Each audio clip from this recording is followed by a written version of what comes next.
होला ओ ही जाके संखा बोला अरे और बोला चाहिए का सना। अच्छा आजकल की डिमांड जो होती है ना गर्लफ्रेंड बॉयफ्रेंड वाली, आजकल लड़कियां पहले के जमाने में रिचार्ज कराती थी। अब पहले हम लोग यूनिनार का फोन चलाते थे, वो रात भर फ्री देता था। तुम लोग रात भर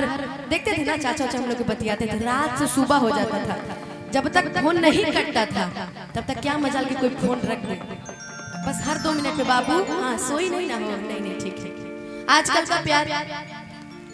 मोबाइल पे शुरू होता है, मोबाइल पे खत्म हो जाता है। आजकल का जो डिजिटल वाला प्यार है, जमाने में हम लोग के मम्मी के जमाने में प्यार होता था। जब प्यार होता था ना तो लोग यही बोलते थे, फूल तुम्हें भेजा है खत में, फूल नहीं मेरा दिल है, प्रियतम मेरे खत में लिखना क्या ये तुम्हारे काबिल है। लेकिन हमारा जो प्यार है ये आज हमारा प्यार है भगवान जी वाला,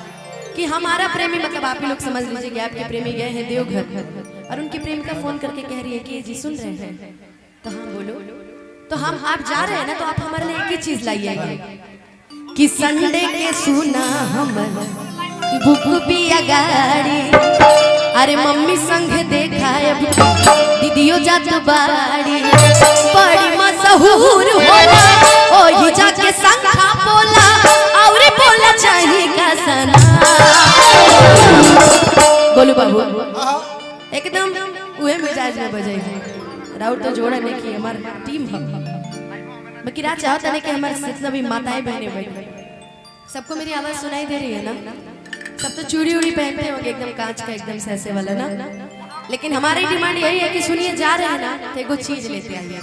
खाली एक चीज कि चूड़ी हरियारा काले रे समरका पहिरी के नजर चमचा, चूड़ी हरियारा काले रे समरका पहिरी के नजर चमचा, संडे के सुना बुक पिया गाड़ी, मम्मी संग देखा दीदियो जात बाड़ी,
लड़का कह रहा है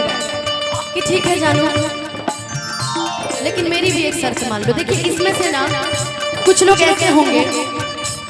जो वीडियो बना रहे हैं, स्पेशली बताओ कुछ लोग इसमें मोबाइल वाले ऐसे होंगे जो वीडियो बना रहे होंगे, कुछ ऐसे भी होंगे जो इंस्टा चाहे फेसबुक पे लाइव किए होंगे, कुछ ऐसे भी होंगे जो हो सकता है इंस्टा फेसबुक पे लाइव किया वाला, एक और चीज कुछ आता है ना उसको एडिट करके डालने वाला। लेकिन इसमें से कुछ ऐसे भी होंगे जो अपनी गर्लफ्रेंड को वीडियो कॉल किए होंगे और कह रहे होंगे कि देखा ना अनुपमा यादव गावत है, काजी देखिए सही है ना? अच्छा वो कर रहे हैं, वाह वीडियो कॉल करब तू करे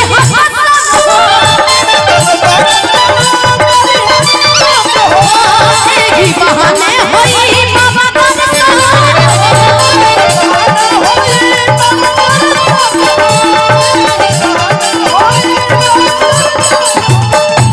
की वीडियो कॉल करब तू अरे करे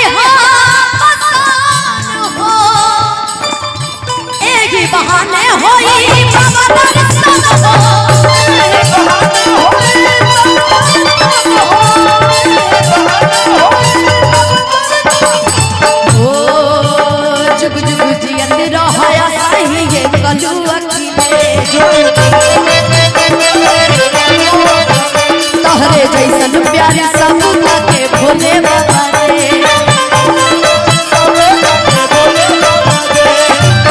साजन दिले होई कैसे हमरा भेंट होई साजन दिले होई कैसे हमरा भेंट होई कुछ दिन दूर रहो चूड़ी हरिया काले आई है रे सांवरा पहिरी के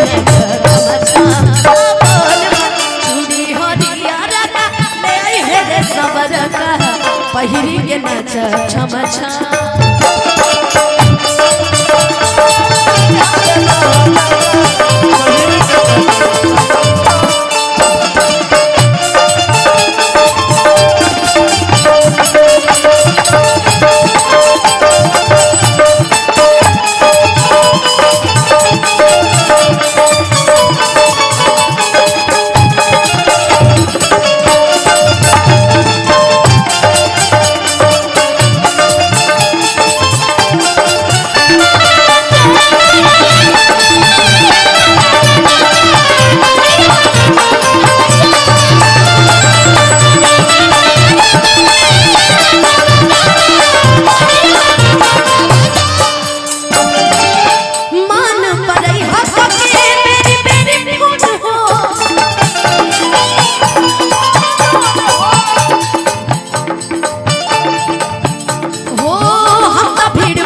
एक बार सीधा सीधा दोनों हाथ